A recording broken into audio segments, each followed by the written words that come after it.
찬송 352장입니다. 찬송 352장입니다. 십자가 군병들아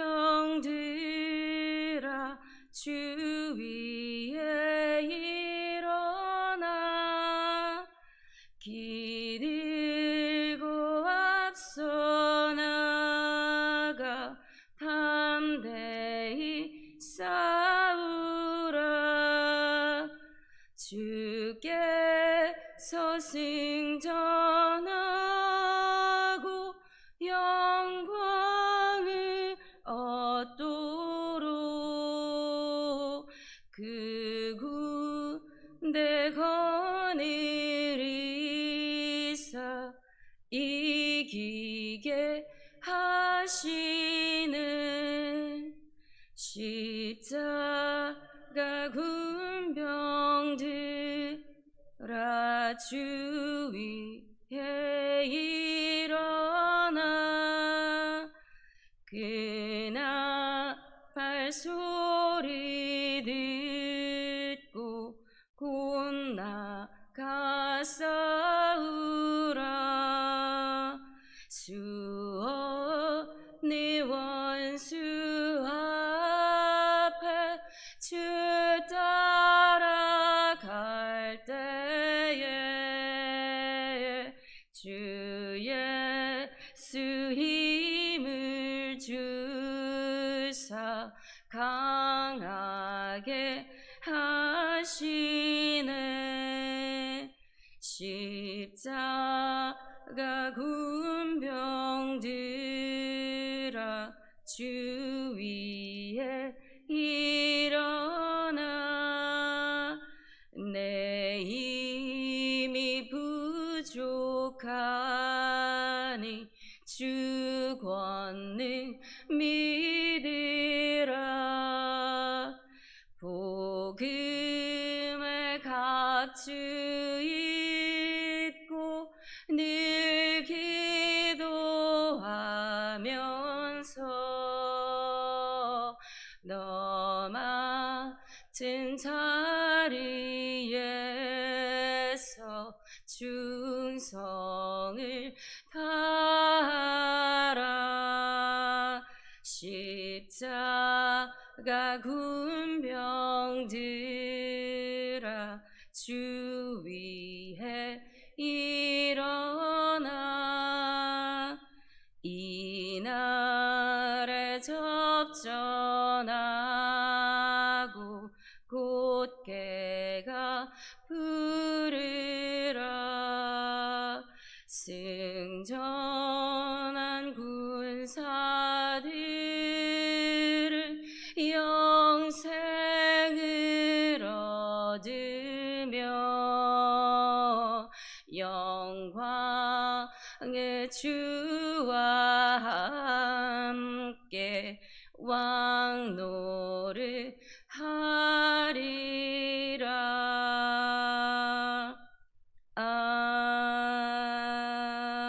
아멘. 오늘 말씀 베드로전서 4장 12절에서 19절 말씀입니다. 베드로전서 4장 12절에서 19절 한 절씩 교독하고 마지막 저희 합독하시겠습니다. 사랑하는 자들아, 너희를 연단하려고 오는 불시험을 이상한 일 당하는 것 같이 이상히 여기지 말고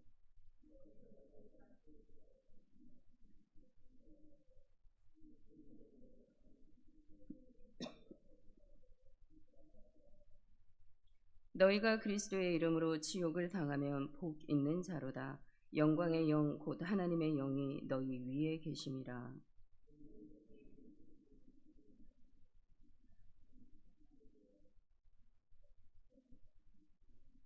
만일 그리스도인으로 고난을 받으면 부끄러워하지 말고 도리어 그 이름으로 하나님께 영광을 돌리라.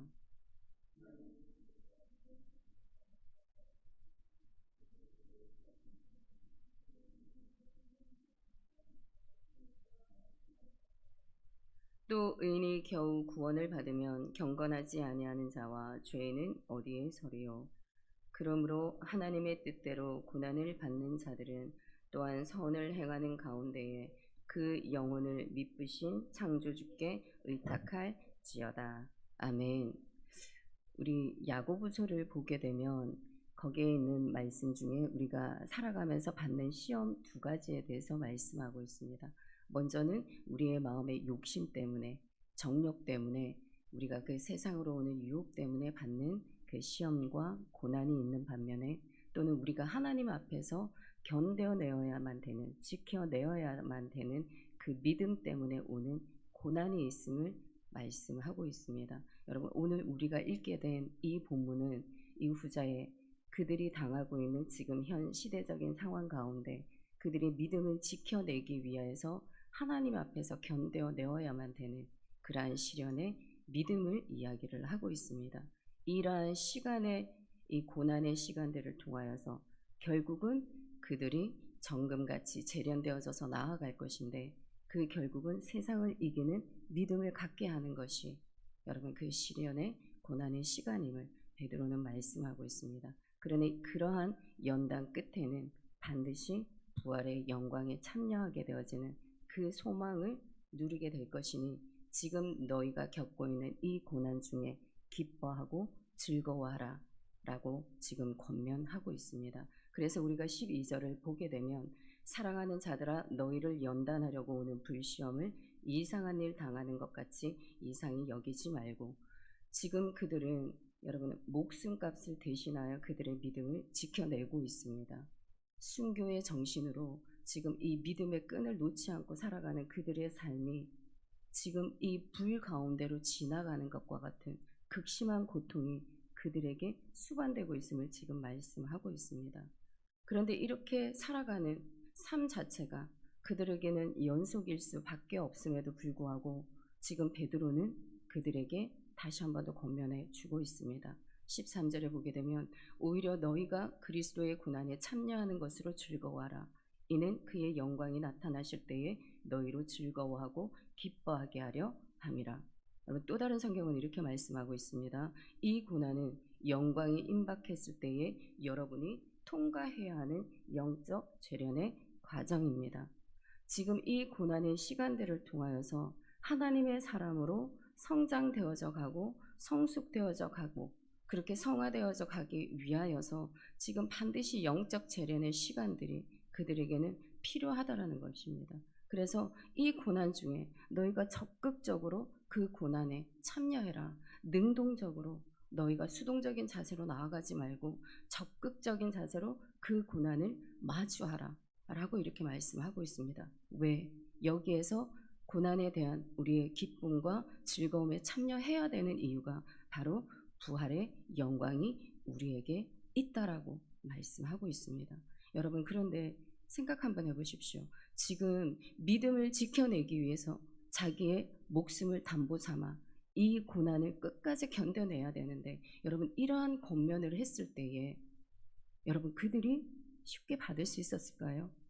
예를 들어서 지금 여러분들의 삶 가운데 쓰나미와 같은 그런 시련과 아픔이 여러분에 몰려오고 있습니다. 근데 그때 제가 가서 이 고난, 그럼에도 불구하고 우리에게는 부활의 영광이 있기 때문에 여러분 참으십시오. 기뻐하십시오. 지금 당장 힘든데 제가 나아가서 그렇게 권면을 했다. 여러분 생각을 한번 해보십시오. 그 욥에게 여러분 세 친구가 나아가서 여러분 권면하지 않았습니까? 그때의 욥은 더 절망했습니다. 근데 지금 이 베드로는 그들 가운데 여러분 이렇게 고난 중에 기뻐하고 즐거워하라. 근데 그들은요 여러분 아멘으로 받았다라는 겁니다. 그렇게 받을 수 있었던 이유가 무엇일까요? 여러분 그들의 믿음이, 여러분 그 그릇들이 큰 그릇이었던 것입니다.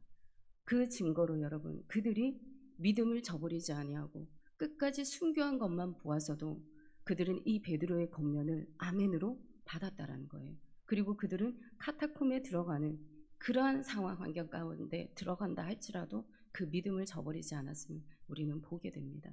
이 베드로의 말씀에 여러분 기뻐하라 즐거워하라 아멘으로 받을 만큼 그들의 그릇은 너무나 큰 이 재련의 과정 가운데 있었다라는 겁니다. 여러분 이러한 믿음이 우리의 믿음이 되어야 되는 줄 믿습니다. 그러니 작은 그릇들을 담을 수 있는 여러분 큰 그릇의 믿음의 소유자가 되어야 되는 것입니다. 그래서 우리의 믿음을 여러분 넓혀 나아갑시다. 그래서 우리가 고난 중에 또 이러한 베드로가 기뻐해야 되는 이유를 우리가 14절에 말씀하고 있습니다. 너희가 그리스도의 이름으로 치욕을 당하면 복 있는 자로다. 영광의 영 곧 하나님의 영이 너희 위에 계심이라. 우리가 이러한 또 고난과 그 아픔을 참아내고 견뎌내야 되는 것은 하나님의 이 영이 우리와 함께 하심이라. 여러분 함께 하심의 은혜가 있기 때문에 여러분 고난을 이겨내라고 지금 말씀하고 있습니다. 여러분 예수 그리스도의 그 이름 때문에 우리가 고난을 받게 되면 그것이 복이 있는 것이라고 말씀하고 계세요. 그러니 여러분 스스로 복되다라고 여러분 생각하십시오. 우리가 지금 믿음으로 지켜나가는 이 시대, 얼마나 혼탁한 시대 가운데 저희가 살아가고 있습니까? 정말 진리가 비진리가 되어가는 이 시대에 믿음이 외부의 사람들은 우리들을 하여금 기독교가 아닌 우리는 쓰기 싫은 단어지만 그들은 우리를 개독교라고 부릅니다. 그러한 믿음이 지금 실추가 되어져 있는 우리의 삶을 바라보며 하나님의 그 이름이 여러분의 망령되이 일컬어져 나아가는 이 시점에서 여러분 우리는 우리에게 주어진 이 삶의 시련들을 정말 기쁨과 즐거움과 감사함으로 이겨내어질 때 그들에게는 우리의 모습이 그리스도의 편지가 되고 향기가 되고 모델이 되어지는 줄 믿습니다. 그러니 지금 예수님 이 베드로가 말씀하신 이 권면해 주신 이 말씀, 우리가 고난 중에 기뻐해야 되는 이유, 세상의 사람들과 달라야 되는 이유, 여러분 함께 하심의 은혜가 있기 때문에 그렇습니다. 그러니 삶의 자리에서 정말 하나님께서 여러분들과 세상 끝까지 함께하여 주신다는 그 함께하심의 은혜를 누리시는 여러분들이 되시기를 바랍니다. 이러한 함께하심의 은혜 누리기 위해서 여러분 베드로는 지금 그리스도인들로서 금해야 되는 4가지 악을 말씀하고 있습니다. 15절에 보게 되면 너희 중에 누구든지 살인이나 도둑질이나 악행이나 남의 일을 간습하는 자로 고난을 받지 말려니와. 여러분 여기서 간섭은 불법적으로 남의 재산을 착복하는 행위를 말하고 있습니다. 근데 왜 베드로가 여러분 이렇게 권면을 했을까요? 그 시대 당시에 여러분 그 기뻐하고 고난 중에 즐거워하라 감사하라 베드로의 이 권면을 아멘으로 받은 자가 있는 반면에 지금 그러한 믿음의 절개를 지켜내지 못해서 여러분 믿음에 파손되어져서 세상으로 나아간 자들이 또 많았을 것입니다. 그렇기 때문에 그들을 향하여서 이 지금 베드로의 마음은 어떻겠습니까? 지금 애끓는 마음으로 지금 이들에게 권면을 하고 있습니다. 왜? 베드로는 살아계신 그 하나님의 수제자로서 하나님의 살아계심을 경험하였고 정말 그 부활의 영광에 참여한 자로서 자기가 믿고 있는 이 믿음이 여러분 허상의 믿음이 아니라 정말 실상의 믿음임을 그는 알고 경험을 했고 지금도 그러한 기적들이 그를 통하여서 드러나기 때문에 여러분 지금 이 베드로의 권면은 정말 그 세상에 나아간 그 자들 그 마음이 세상 속에 있는 자들을 향해서 진짜 이 애끓는 마음으로 애통한 심정으로 지금 이 말씀을 그들에게 권면하고 있을 것입니다. 그러니 지금 우리가 이 삶 속에서 주어지는 여러분 조그만한 시련 가운데 우리가 넘어지는 일이 얼마나 많습니까? 근데 그때에 일어서라고 말씀합니다. 여러분들의 믿음 허상 아니고 실상으로 반드시 그날 우리가 그 부활의 영광에 참여하고 하나님의 함께 하심에 그 은혜가 우리의 삶 가운데 있기 때문에 여러분 좌절하지 말고 그 시련 속에서 넘어지지 말고 다시 한 번 더 일어서는 그 은혜가 오늘 이 아침에 있기를 원합니다. 그래서 지금 이 믿음이 실상이니 너희들의 그 고난을 부끄러워하지 말 것을 지금 권면하고 있습니다. 그게 16절의 말씀입니다. 만일 그리스도인으로 고난을 받으면 부끄러워하지 말고 도리어 그 이름으로 하나님께 영광을 돌리라. 여러분 우리가 그리스도인이라고 불려진 것은 사도행전 11장에 나타나고 있습니다. 그 바나바와 바울이 안디옥 교회에 가서 1년 동안 사역을 하고 있을 때 그때에 비로소 하나님의 사람들이 그리스도인이라 불려졌더라. 여러분 여기에서 그리스도인이라는 것은 로마인들이 제일 먼저 썼던 단어입니다. 그러니까 그들을 비하하고 조롱하고 모욕하고 비방하는 말이었습니다. 예수 그리스도께서 어떻게 돌아가셨습니까? 십자가, 이 최고의 극형을 받으신 분이세요. 그 십자가를 받은 그 죄인을 따르는 사람, 여러분 이 그리스도인들은 예수 그리스도를 따르는 사람을 이야기를 합니다. 그러면 그 십자가를 지신 예수, 죄인인 예수를 따라가는 너희들도 또한 죄인이다 라는 것을 지금 말씀하고 있습니다. 여러분 이러한 모욕적인 말들 우리도 살아가면서 많이 듣게 되셨을 거예요. 그게 예수쟁이라는 말 많이 들어보셨죠? 아니 왜 유별나게 너만 그러냐, 적당하니 타협하고 적당하니 세상 사람들이 나아가는데 그 조금 하면은 그게 뭐, 한번 어기는 거 그게 뭐, 그게 무슨 큰 배수인데 왜 이렇게 유별나게 유별스럽게 구별되게 네가 믿느냐. 아 예수쟁이는 다 그래. 여러분 이런 말씀들 혹시 들어보지 않으셨습니까? 우리를 핍박하고 여러분 조롱하고 그러한 말이 우리에게는 참 모욕적인 언사가 될 수가 있습니다. 그런데 여러분 성경은 무엇이라 말씀하십니까? 차든지 뜨겁든지 둘 중에 하나 하라 말씀하십니다. 여러분 우리에게는 적당히가 없습니다. 그러니 여러분 우리에게는 정말 이 부활의 영광이 있고 하나님의 함께 하심의 그 은혜가 있기 때문에 여러분 예수쟁이라고 불려져도 괜찮습니다. 그들이 그렇게 핍박받는 속에서도 목숨이 지금 순교의 상황에 나왔을지라도 괜찮다라는 거예요. 베드로는. 네, 부활의 영광이 있으니 정말 앞으로 다시 한 번 더 우리가 세워져야 되는 그곳이 있으니 그러니 그리스도인으로 살아가도 괜찮다라는 말씀을 하고 있습니다. 여러분 예수쟁이로 살아갑시다. 정말 이 예수쟁이 여러분 우리 주님이 인정하시는 예수쟁이가 되어야 됩니다. 여러분 사람이 인정하는 예수쟁이가 아니라 정말 하나님께서 인정하시고 그래 너 수고했다. 너 힘들었지. 그래 내가 너와 함께 해줄게. 여러분 문 밖에서 매일 여러분들이 쓰러지고 넘어지는 그 자리에서 주님은 문 밖에서 두드리고 계십니다. 그러니 그때에 여러분 다시 한 번 더 지금 이 자리 가운데 힘들어하신 분들이 있을 거예요. 물론 평안한 가운데 살아가시는 분들도 계시겠지만 힘든 가운데 내 믿음 지켜내고 계시는 분들도 계실 것입니다. 그러니 여러분 그 믿음 진정한 예수쟁이로 나아가기 위하여서 잠시 잠깐 있는 그 시련임을 여러분들이 정말 감사함으로 받아들이시면 하나님 그날에 여러분들을 그 품에 안아주실 것입니다. 그러니 그 삶의 자리 이겨내시기를 바랍니다.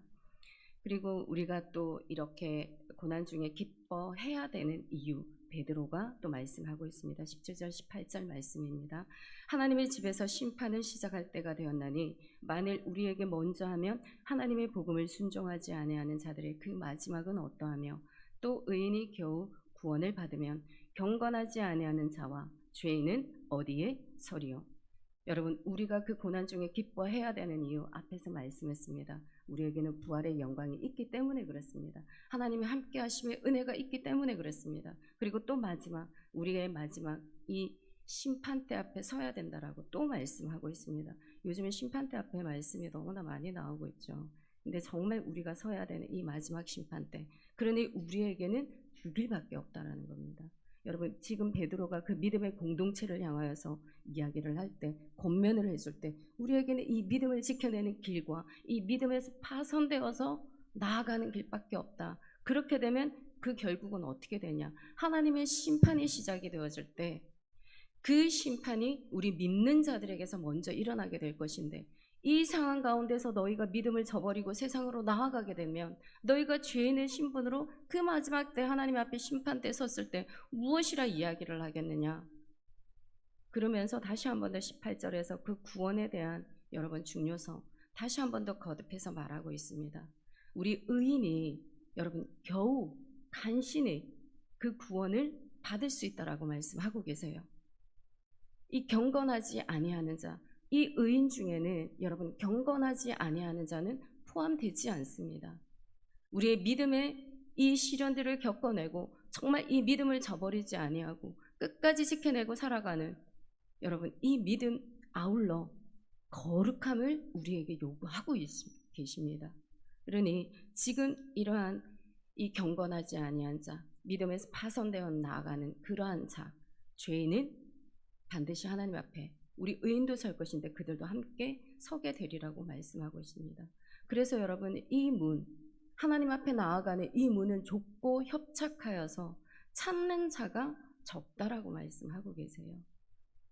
우리가 선택해야 되는 그 걸음들이 있다면 예수쟁이로 살아간다 할지라도 여러분, 우리가 그 좁은 문, 힘든, 여러분 남들이 가지 않는 그 길을 우리는 선택을 해야 된다라는 것입니다. 욕을 들어먹는 한이 있더라도 그게 진리이면, 여러분 그게 정직의 길이면 우리는 그것을 취해야 되는 줄 믿습니다.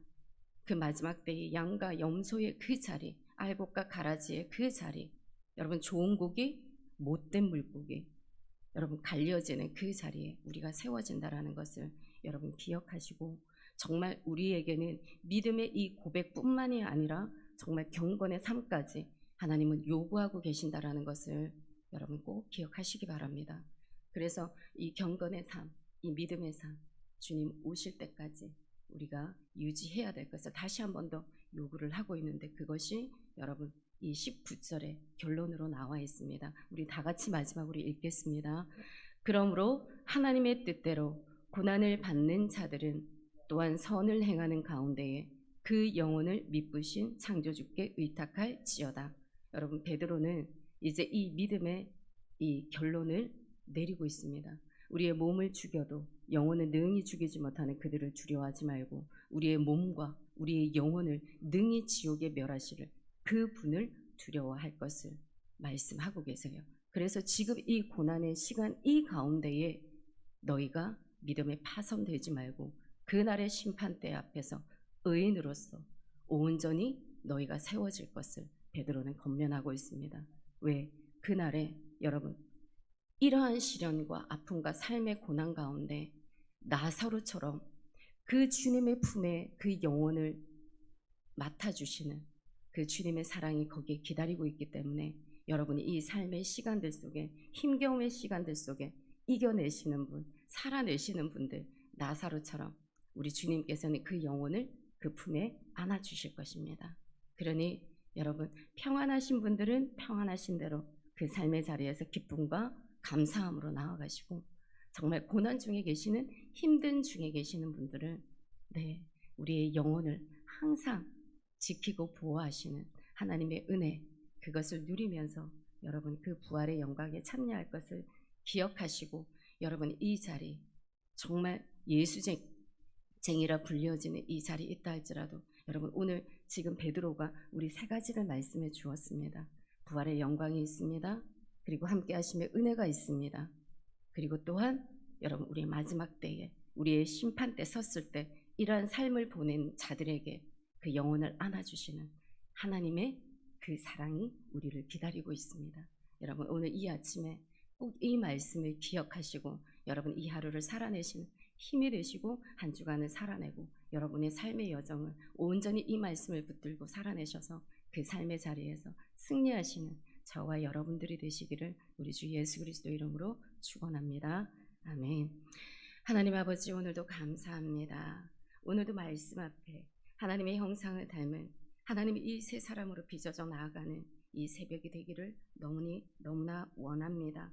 하나님, 우리가 진정한 그리스도인으로서 하나님 앞에 인정받는 온전한 예수쟁이가 되게 하여 주시옵소서. 우리의 크고 작은 하나님 그 어려움 앞에서 우리의 세상의 방법으로 그 어려움의 시간들 넘어가지 않게 하여 주시고, 하나님의 온전한 방법으로 우리 이 어려운 시간들을 넘어갈 수 있는 하나님의 그 지혜를 이 시간 우리에게 허락해 주시옵소서. 하나님, 어떠한 상황 가운데에서도 우리가 변하지 않는 하나님을 향한 그 신뢰의 믿음으로 나아가는 자들 되게 하여 주시옵소서. 그리하여 하나님 이 땅 가운데 정말 예수쟁이라 불려지는 것에 부끄러움이 없게 하여 주시고, 하나님 그 고난을 거스리고 세상의 유혹을 거스를 수 있는 하나님 이 시간에 우리에게 부어 주옵소서. 그리하여 이 고난의 시간에 항상 함께 하심의 그 은혜로 말미암아서 하나님 우리의 마지막 날, 그날 부활의 영광에 참여하는 자가 되게 하시고 그 양의 자리, 알곡의 자리에 세워지는 우리 믿음의 사람들 다 되게 하여 주시옵소서. 그리고 하나님 오늘도 우리의 모든 삶의 공부한 문제들 하나님 이 시간에 십자가 앞에 내려놓고 나아갑니다. 지금도 일하고 계시는 하나님을 경험하는 이 시간, 이 하루가 되게 하여 주옵소서. 또한 하나님이 지금 낭망 속에 그러한 절망과 아픔과 시련 가운데 그 죄 가운데 갇혀 있는 자들 이 시간 자유함을 허락하여 주시고 그 육신의 연약함 가운데 질병 가운데 있는 이들에게 하나님 치료함의 은혜가 더하여 주는 이 하루가 되게 하여 주시옵소서. 오늘도 우리와 함께하여 주시는 그 하나님의 은혜가 있음을 믿고 모든 말씀을 살아계신 우리 구주 예수님의 이름으로 기도드리옵나이다. 아멘. 하늘에 계신 우리 아버지, 아버지의 이름을 거룩하게 하시며 아버지의 나라가 오게 하시며 아버지의 뜻이 하늘에서와 같이 땅에서도 이루어집니다. 오늘 우리에게 일용할 양식을 주시고 우리가 우리에게 잘못한 사람을 용서하여 준 것 같이 우리들의 죄를 용서하여 주시고 우리를 시험에 빠지지 않게 하시고 악에서 구하소서. 나라와 권능과 영광이 영원히 아버지의 것입니다. 아멘.